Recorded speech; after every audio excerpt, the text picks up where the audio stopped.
গরমে কাঁচা আমের ভর্তা খেলে শরীরে অন্যরকম এক ভাব চলে আসে। কিন্তু আম পাড়তে গিয়ে দেখি আমার দুটো গাছে বেশি একটা আম ধরেনি, যাই ধরেছিল সেগুলি কিছুদিন আগে শিলাবৃষ্টির কারণে কয়েকটা আম নষ্ট হয়ে গিয়েছে। তাই অন্য একটা গাছ থেকে কয়েকটা আম পেড়ে নিয়েছি, আর আমার এই গাছ থেকে দুটো আম পেড়ে নিয়েছি। ভর্তা খেতে তো মরিচ লাগবেই, কেউ শুকনা মরিচ খায়, কেউ কাঁচা মরিচ খায়। যেহেতু আমরা কাঁচা মরিচ দিয়ে আজকে ভর্তা বানাবো, তাই আমার গাছ থেকে আমি কয়েকটা কাঁচা মরিচ উঠিয়ে নিলাম। যদিও কয়েকদিন আগে অতি খরার কারণে আমার গাছে তেমন একটা ফলন ভালো হয়নি, তারপরও যা হয়েছে আলহামদুলিল্লাহ। সবসময় তো আমরা বিভিন্ন কাজে প্লেট বাটি ব্যবহার করে থাকি, তাই আজকে ভাবতেছিলাম যে ভর্তা খাবো কলা পাতায় করে। তো কলা পাতাগুলো কাটতে গিয়ে দেখি ভালো কলা পাতাগুলো এত উপরে যে আমার খুব কষ্ট হচ্ছিল।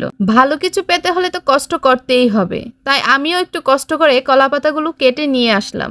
যেহেতু কলা পাতাগুলো খোলামেলা পরিবেশে ছিল, তাই ভাবলাম যে আমরা যেহেতু বাইরে বসেই খাবো, তো কলা পাতাগুলো ভালো করে ধুয়ে নিয়ে তারপরেই খাবো। ঠিক আবার কলা পাতাগুলো ধোয়ার সময় পানির এত স্পিড ছিল যে কলা পাতাগুলো বারবার ফেটে যাচ্ছিল।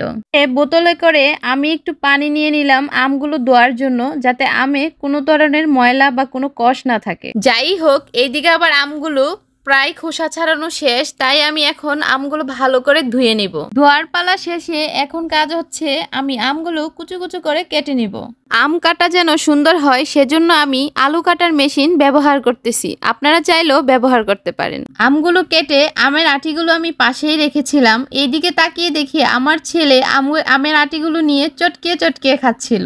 ওদের এই দৃশ্য দেখে আমার সেই ছোটবেলার কথা মনে পড়ে গেল, যখন আমার মা চাচিরা আমের ভর্তা বানাতো। আশায় থাকতাম যে কখন আমের আটিটা পাবো, কখন চেটকিয়ে চেটকিয়ে খাবো। আমের ভর্তাগুলো যেহেতু বাচ্চারা খাবে, তাই আমি তেমন একটা মরিচ ব্যবহার করি নেই, তবে বেশিরভাগই চিনি ব্যবহার করা হয়েছে যাতে ওদের মুখে ঝাল না লাগে। আমি নিয়েছি হাতে বানানো দেশি সরিষার কাসুন্দি, আর কাসুন্দি না দিলে তো কাঁচা আমের ভর্তার কোনো টেস্টই থাকে না। এইদিকে আবার আমার আমের ভর্তা প্রায় বানানো শেষ। আজকে আমরা যেহেতু কলা পাতায় আম ভর্তা খাবো, তাই আমরা মানুষ অনুযায়ী পাতাগুলো পিস পিস করে কেটে নিচ্ছিলাম। আমার ভর্তা বানানোর পালা শেষ, এখন শুধু সময় সবার সামনে পরিবেশন করা যে ভর্তা কেমন হয়েছে, সবার একটা রিভিউ নেওয়া। গরমে কাঁচা আম শরীরের জন্য অনেক উপকারী। কাঁচা আমে রয়েছে ভিটামিন সি। কাঁচা আম ভর্তা খেলে দেখবেন শরীর শীতল হয়ে যাবে। এখন পালা হচ্ছে সবার কাছ থেকে রিভিউ নেওয়ার। তো আমি আমার আদরের সোনার ময়না পাখি কি প্রথমে জিজ্ঞেস করব যে আব্বু